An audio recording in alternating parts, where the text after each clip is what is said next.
Motivating students in math is a common challenge that teachers face early on in their careers. One of the best things a teacher can do is instill a growth mindset in their students. In other words, focusing on student effort and the process of learning a concept. Also, letting students know that they can get better at math gradually. When you let students know that their learning curve to grasp a math concept will depend upon how much effort is put into solving problems, teachers should celebrate the successes as well as encouraging a positive attitude in their students.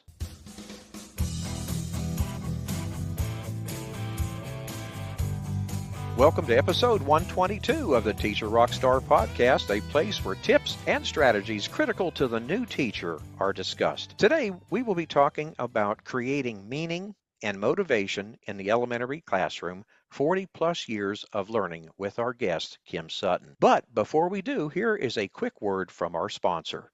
Would you like to supercharge your classroom management skills? Well, if you're a first-year teacher or have less than 5 years of classroom experience, the Teacher Rockstar Academy course is for you. Gain the confidence, the skills you'll need to make all the difference in the world for our boys and girls. Enroll now at tra.teacherclassroomresources.com. I believe you can transform yourself into becoming a truly great teacher. It just takes the right tools and the right approach. Now, before we dive into our topic today, I'd like to share with you some things about today's guest speaker. Kim Sutton is a fabulous presenter who has taught thousands of teachers the joy and excitement of hands-on math. Kim's teaching experience includes over 40 years of classroom teaching, time as a regional math specialist, and as a university instructor. Kim has worked with over 500 districts nationally and internationally as a staff development consultant. A former associate director of Project AIMS, Kim has a master's degree in mathematics education and has been the keynote speaker for state and regional math conferences. Kim has produced many wonderful math games and tools and has written many articles about pattern blocks and classroom management. Kim is the author of 18 titles, as well as the creator of the 10-block schedule for Math Fact Fluency program for grades K-6. Kim's books include Math Engineers, Math Drills to Thrill, Math Focus Activities, Visual Tools, Number Line Workbook, Making Math Books with Children, Powerful Numbers 0 to 100, Place Value with Pizzazz, Do the Math, Dynamic Dice, All Aboard the Algebra Express, Fractions, a Part of the Whole, The Power of Digital Root, Let's Get Started, Dazzling Dominoes, Bump It, Cooking Up Math Concentration, and her most recent book, Cooking Up More Math Concentration. Experience what others have learned. Kim Sutton is a dynamic, extraordinary educator whose enthusiasm and love for teaching are contagious. She gives you practical, easy to implement information and ideas that you will use for years. Don't miss this wonderful opportunity to be thrilled, challenged, and energized. Welcome to the show, Kim. Oh, I'm so excited to be here, Steve. Thank you for inviting me. Oh, hey, I'll tell you what, this is going to be great. I'm thrilled to death to have you on the show here, Kim. But first of all, would you tell our listeners about your journey within the educational world? Well, Steve, I've had the most amazing career. I look back and I honestly cannot believe that I've been in education 48 years. Now, in defense of that, I got my first teaching job when I was 20. And so I've had a very steep learning curve at the beginning to pull together and become the kind of teacher I wanted to be. And it's been a constant learning process. And I love that about our profession. Even on the most challenging of days, I've always felt like coming back. So I know it's the place for me. I've taught school for lots of years. I also got enticed to apply for a job as our county office math curriculum person. During all of that, I also started on my master's degree in math education, and I was lucky enough to train with people who really impacted this journey for me. I was very fortunate to work for 24 years with Dr. Lola May, who is the person that Marilyn Burns credits as really starting the math movement in education. Right. And I also trained with Marilyn Burns. So, I mean, Wow. I look at that and I think, wow, how lucky was I? Hmm. I also happened to my lead professor while getting my master's, Dr. Arthur Wiebe, who is an amazing mathematician. He had this vision that we would write a National Science Foundation grant and fund the writing of Project AIMS, Activities Integrating Math and Science. And Right. we wrote so many books, and we were really STEM or STEAM before STEM or STEAM. So I look at all of that, and I still can't believe it's been that long, but what a journey. Oh my gosh. And now my job is that I travel around and sometimes virtually and sometimes face to face. And I Hmm. work with schools and districts in pursuit of best practice in mathematics. So, it is my passion. It was math was my passion as a little girl. And Wow. yeah, I was lucky to be able to follow my passion. Well, that's fantastic. Kim, can you also speak to the length of your career? I mean, I know it's Oh been an gosh. amazing career, and how it has changed over the years. I bet you when you first started, obviously it's nothing like today. Uh, No, it's you know, different. And I think that, I look back and I think about the pieces that I learned when I started, because I felt like not only myself but my colleagues, we were sponges. We were trying to figure it out. Mhm. And I love the support that you give to new teachers, because back in those days, if we were lucky enough to attend a workshop, there wasn't any real connection by the administration. And I'm not being critical. I'm just saying that you'd come back from the workshop all fired up and you'd try things, but nobody was really saying, this is what we're looking for. Or, brain-based research in education was really just starting. Right. So, it's been a journey. I think back to those first classrooms. In fact, I was lucky enough the other night at a basketball game to see a student from the very first class I ever taught when I was 20. Oh my gosh, I know that must have been something there. I mean, she's a grown-up mom with grown-up kids, but here was the amazing thing. I really didn't talk much, Steve. I just let her talk, and she Mhm. did this thing where she started talking about her memories of that classroom. And I don't know, it just made me feel like I was the luckiest woman on the planet to have had a career where somebody 48 years ago has a memory today of Uh-huh. what happened in that second grade classroom, especially because I didn't really know what I was doing, but I was sure trying hard. Yeah. I mean, it's Oh, funny to think about. absolutely. Well, can you tell me, what work is most meaningful to you? Uh, That's a really good question. mhm, And I thought about it a lot because I love that question. mhm. Every time I get to work with children, and I do a lot of model lessons now in classrooms for districts that I work with, I'll Uh-huh. do the staff development, but then the teachers want to know what that looks like with children. And I love that aspect because I know, and I knew a long time ago, that I was put on this planet to work with children.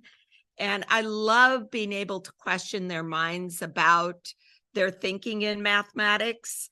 You R- started off by talking about growth mindset. Right. And Uh-huh. I love that opportunity to ask a question, not about what's the right answer, but what was your thinking behind that answer? And oh my gosh, it just makes all the difference in the world. But I will tell you that years ago, when I was struggling with the decision to leave the classroom at times and do staff development, I had a wonderful superintendent, and he called me in and he said, I'm not sure I understand why this decision is such a struggle for you. And I just said, well, Jim, I love classroom teaching. I don't want to leave that. And he goes, Kim, you forget that every time you work with a teacher, you impact 30 students. And Yeah, yeah, that's it right. took my breath away. It Mhm. did. So I know the work I do with teachers is really important. And I just returned from 2 fabulous days, one in Seattle and one in Portland.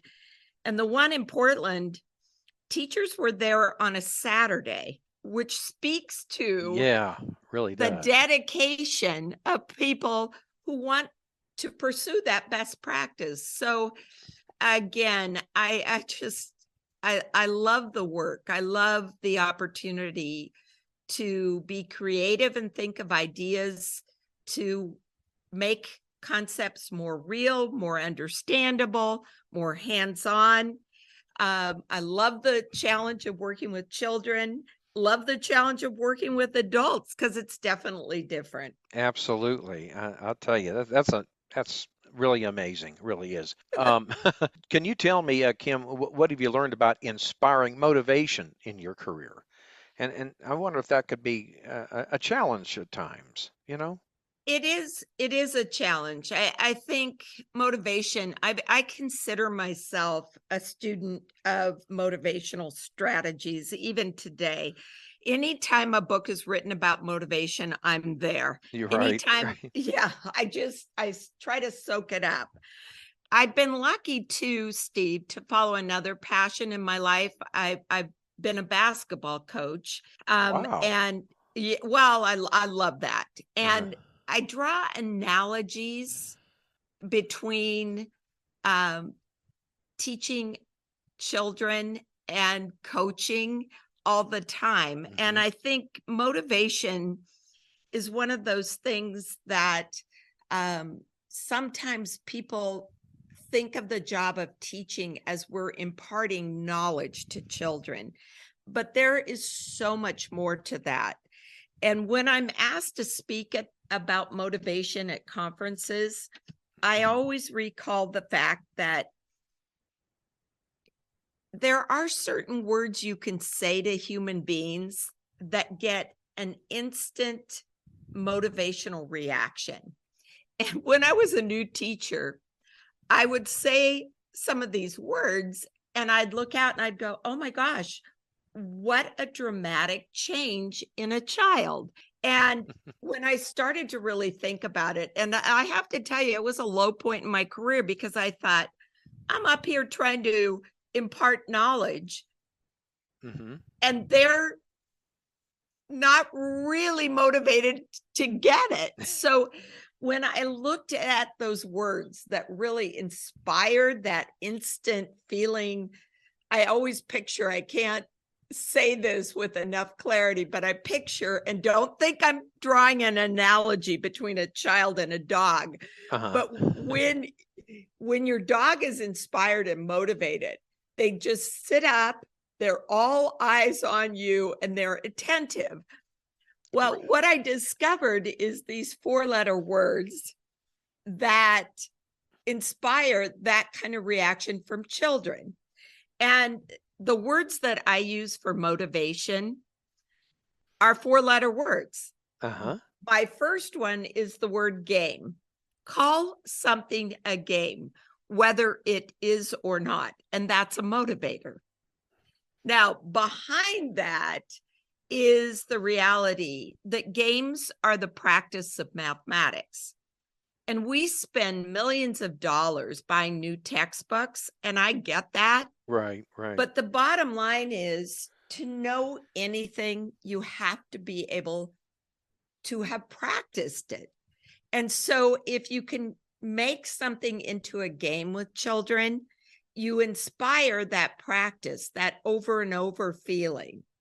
I think often that my basketball players all want to be currently like 4 people. And those 4 people, and this is very regional because I live in Northern California, but they want to be like Steph Curry, Klay Thompson, Sue Bird, and Candace Parker. But they think those 4 people came out of the womb already knowing how to do what they do. They don't realize the amount of practice it takes to get good at anything. And math is no different than that.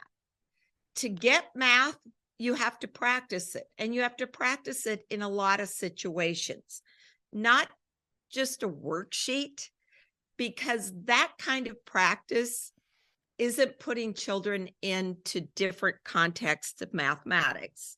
So I use a lot of games as a way to get kids to practice. And one thing I know about the games I use, I would have, and we have a lot of rainy days in Northern California, which means inside recesses. And here's the thing, my students would choose to play the math games over the game shelf that had games like Monopoly or whatever, and they would choose to play the math games. So that helped me see that the word game was just a very powerful tool in the classroom. My second 4-letter word that I use is dice. And that sounds funny, but every time you bring out dice with children, and I use a variety of different kinds, children are like, oh yeah, let's do this thing. And then I know that they'll practice longer. And sometimes teachers think, oh, I've got to have a formal game that has a cute game board, but that's not true. Right.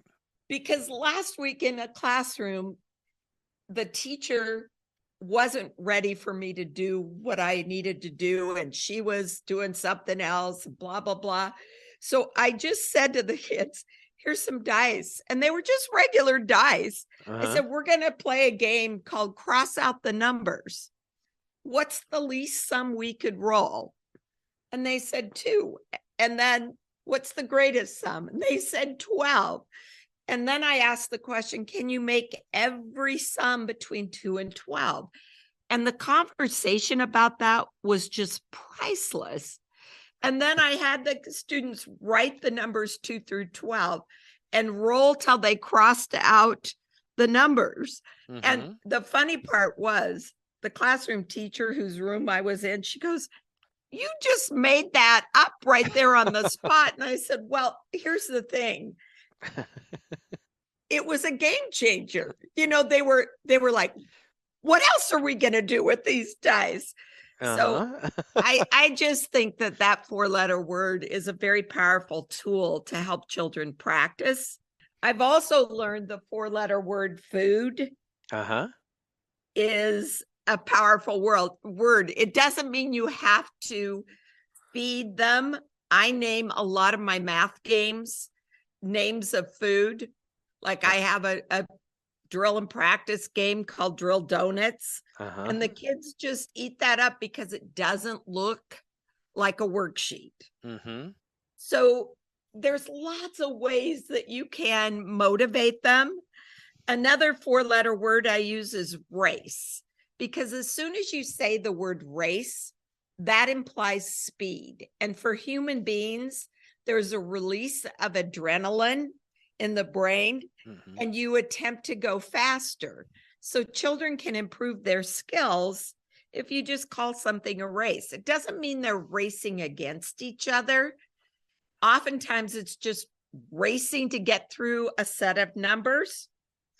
And my last 4-letter word is song. And I know, Steve, that you've had Eric Jensen on your podcast, and I am just a disciple of his. Boy, that was a game changer for me. I read his book, Music with the Brain in Mind. Yes, a fantastic read. Unbelievable. And just incorporating music. I use music a lot.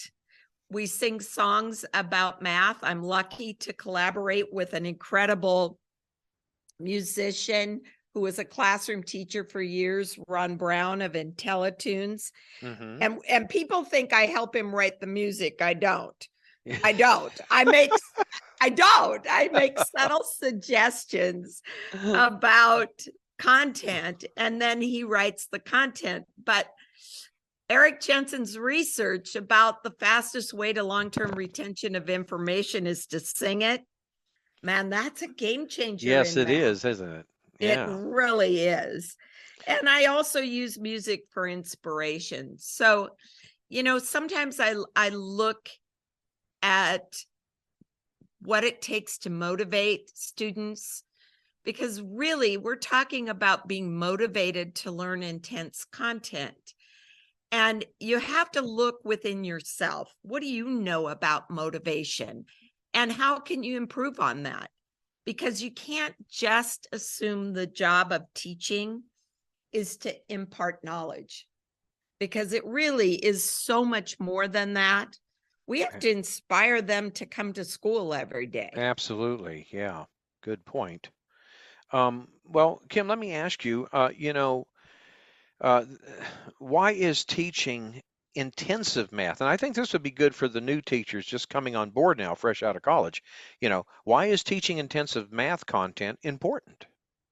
That's such a good question, Steve. Yeah.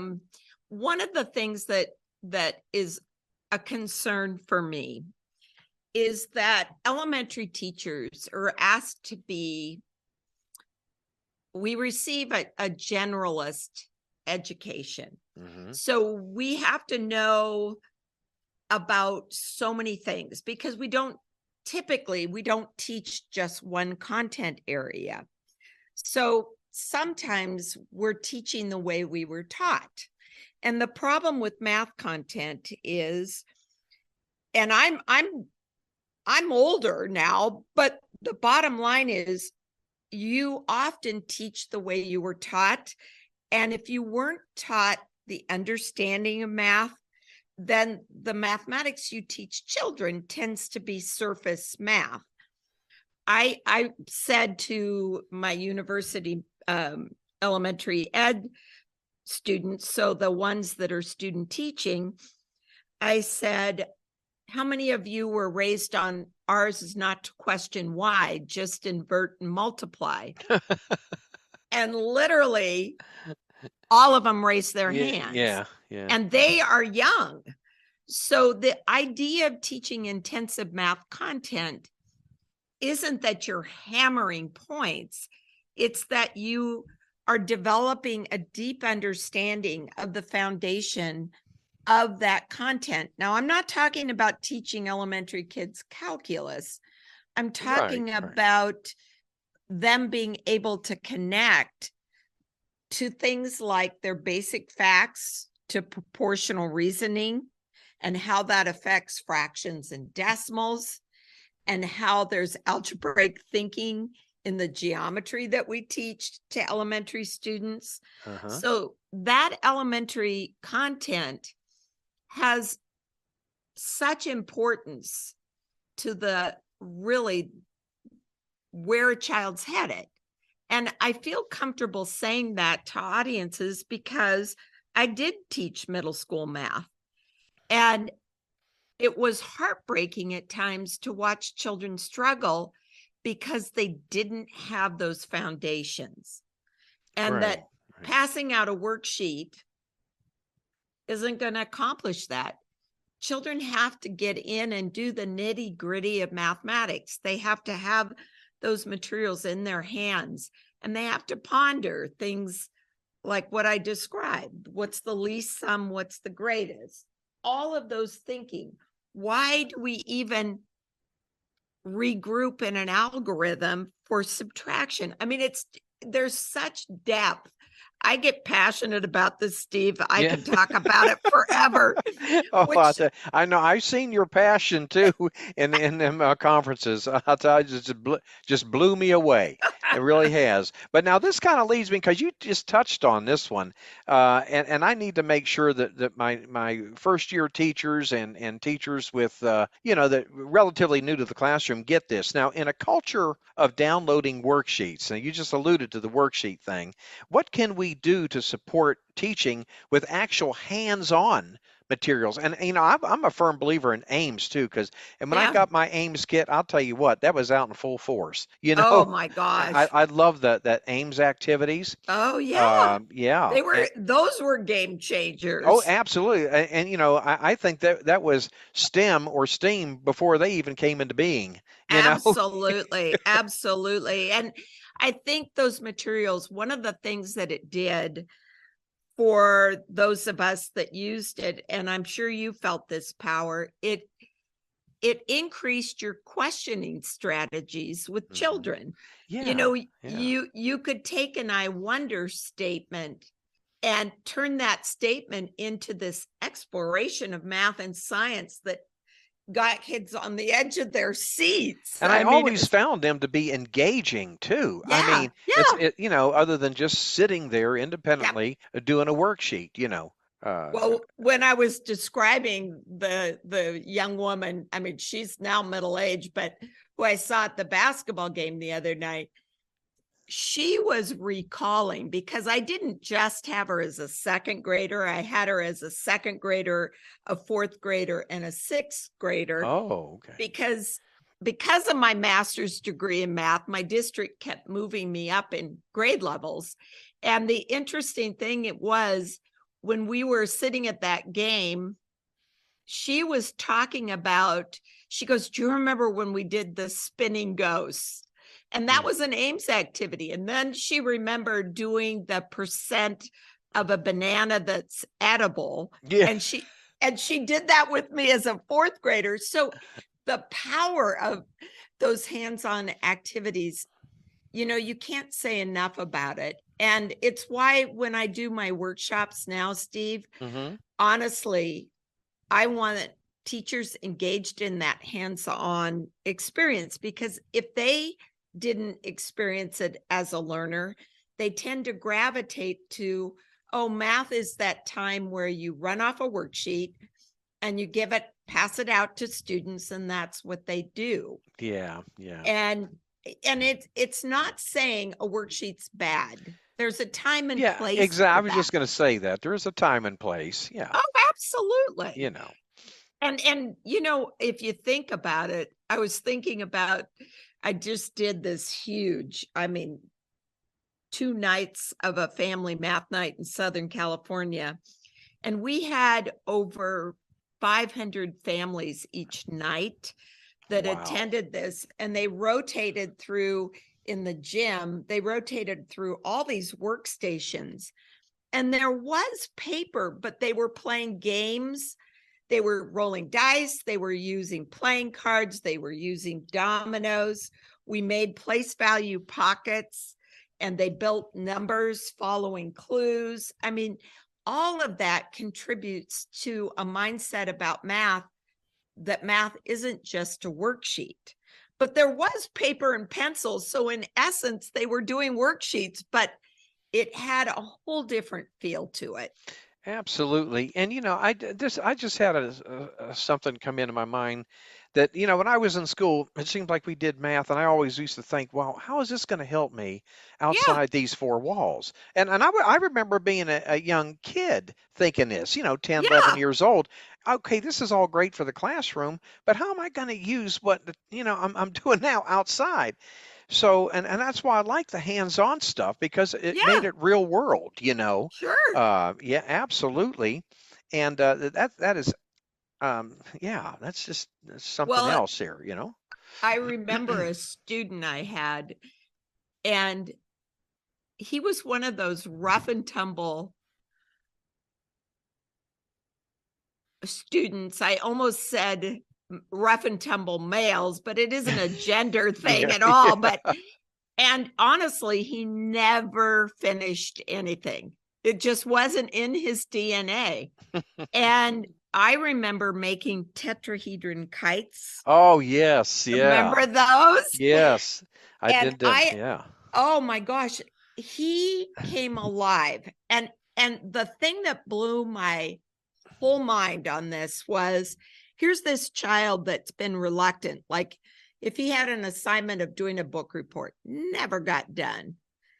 And it's not that he had learning problems. He didn't. It's just that mind of his wasn't on completing a piece of paper. I imagine today he doesn't fill out forms well, because it's like, why bother with that? But we made those tetrahedron kites. And here's the challenge he did. So we made the kites. We did the measurement of how far they flew, how long we could keep them aloft, the whole math and science. He asked me if he could take home materials and make another one. And I'm like, sure. I didn't know what he was going to do. He comes back to school and he's made 4 more the same size. And then he tied those together to make this giant tetrahedron kite. Oh my gosh. Yeah. So you ask yourself, okay, wait a minute. How important to finish that piece of paper, or to have the mindset that I'm going to see what happens when I proportionally recreate this tool? Will it fly further? Will it stay up in the air longer? I mean, it was one of those learning opportunities for me, because I was like, wow, the thinking behind that is so Absolutely. much different than finishing a piece of paper. Oh my word. Yes. Yes. And he's a great adult today, Yeah, I hear you. When I was in one of your conferences and you spoke about the power of digital roots, that really floored me because and then of course I took it back to my kids. Could you tell our listeners that, speak to the power of digital roots and what are their uses? You know what I mean? What can you do with a digital root, please? Thank you. So this is, and I laugh so hard, Steve, because sometimes people, they'll give me credit for creating digital roots. And I go, wait a minute. Digital roots are a property of a number. So if a number is even or odd, that's a property. If 2 is a factor of a number, that's a property. Less than, greater than are properties. Digital roots are a property of a number. And there is a fast, lazy way to find digital roots. And the fast, lazy way is to add the digits together in a number until you're down to a single digit sum. For example, the digital root of 10 is 1. I found that by adding 1 plus 0. The digital root of 23 is 5. Now, some people say, oh, that's numerology. And I'm like, no, that's not numerology, because I'm way too practical for math and numerology. Here's the thing. Every number has a digital root. Sometimes it takes 2 steps to get there. For example, if you take the number 48, you add the digits together, you get 12. But that's not a digital root. A digital root is a single digit sum. So the only possible digital roots of numbers are 1 through 9. And when I show that at workshops, what you're recalling, and obviously I'm so impressed that you remembered that from our sessions, is that has a purpose in mathematics. So it sounds like a trick, but there are no tricks in math. There are only patterns. So digital roots are really, so I said the fast, lazy way to do it, but here's what digital roots really are. We work primarily in base 10. Base 10 means 10 symbols. Right. So in base 10, the symbols are 0 through 9. After 9, you start over and you recycle, reuse those symbols. I always refer to one of my favorite literature books by my friend Stuart Murphy, and it's called Earth Day Hooray. And he does an analogy to place value with recycling, because in base 10, there's only 10 symbols, 0 through 9. Then you have to recycle and reuse those symbols. Here's what digital roots really are. They show what remains in a number after you take away all the groups of 9 from that number. I'm pausing because that's a lot to process. And when I teach it at my workshops, I always say, I can't teach you everything I know about digital roots in 20 minutes. I couldn't even teach you in one day everything I know. It's one of the reasons I wrote a book about digital roots. So I think that's why people give me credit. But there's 2 reasons for children to know digital roots. One reason is you can check all computation, addition, subtraction, multiplication, and division by doing the same operation to the digital root of the add-ins or the factors. So you could check all computation. It even works on decimals. The second reason to teach digital roots is you can determine or eliminate factors in a number. For example, if you took the number,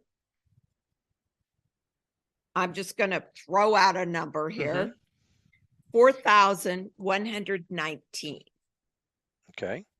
And you had to factor that number. And let's just say you didn't enjoy long division.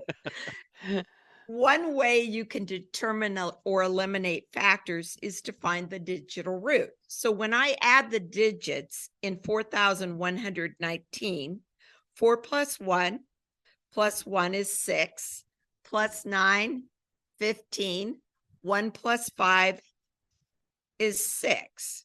That doesn't mean 6 is a factor, because if you look at that number, the number's odd. Right. But any number that has a digital root of 3, 6, or 9 is going to have 3 as a factor. I didn't even have to divide to find that out.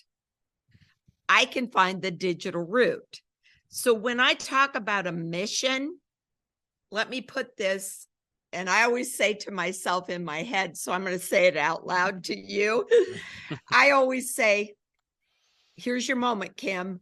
Go big or go home. So I'm going to go big here, Steve. Single most important skill that guarantees a child's success in middle school is their ability to factor numbers. But it's too late there. So when we look at a pattern like the pattern of multiples of 3, you can find the digital root and see that it's a constant.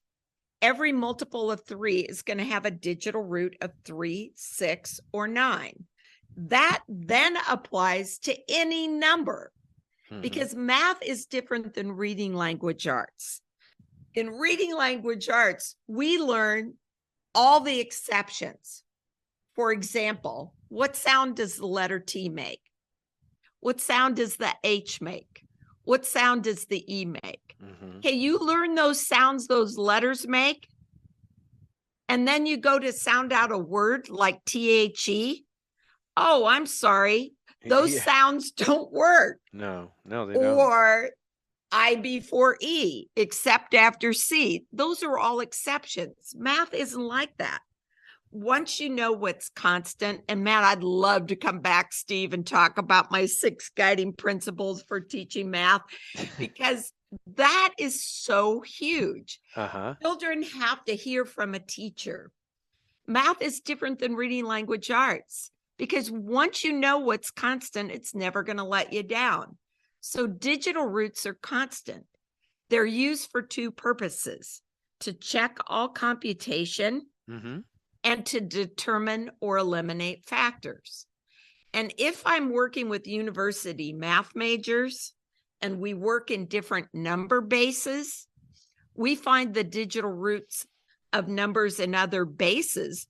They're not going to be the same as base 10, but they're going to be tools for the same checking for understanding, checking computation, and also determining and eliminating factors. So you can tell I could talk all day about digital roots. I do want to draw your listeners. I get so many questions about digital roots that I actually filmed a training that you can go to my YouTube channel, which is just Creative Mathematics. Okay. And there is a free training on digital roots. And I put it up there because oftentimes you can scratch the surface on digital roots, but I may not have time at a workshop to go to the depth I want. So during COVID, I had the time. I actually went ahead and filmed the training on digital roots, and it's up there. It's a good one to watch. That's great. I'm sure they'll love that. Absolutely. Now, I wanted to kind of ask you this. What do you do? And I'm sure you've probably run into this. You had to.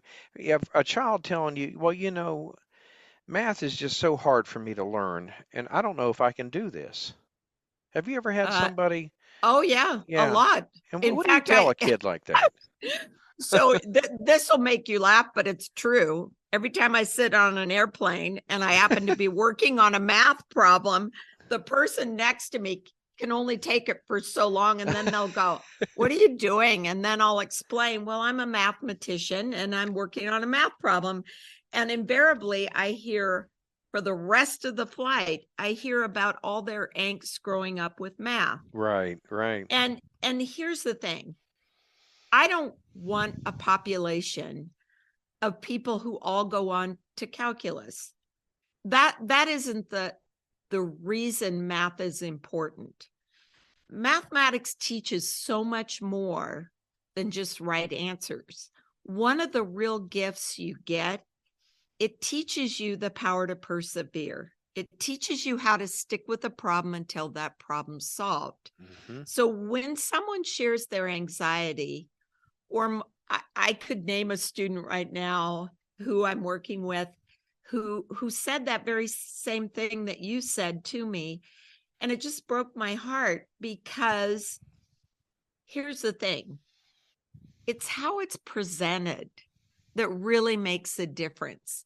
It's the warmth of that teacher being playful about the content in a way that allows the child to lose themselves, lose their anxiety, because, gosh, I'm rolling dice, or gosh, I'm working with these pattern blocks, or something that puts them outside of their own heads. And I know the fear for many people is real about math, but it doesn't have to be, because again, it's why I think teaching is so powerful.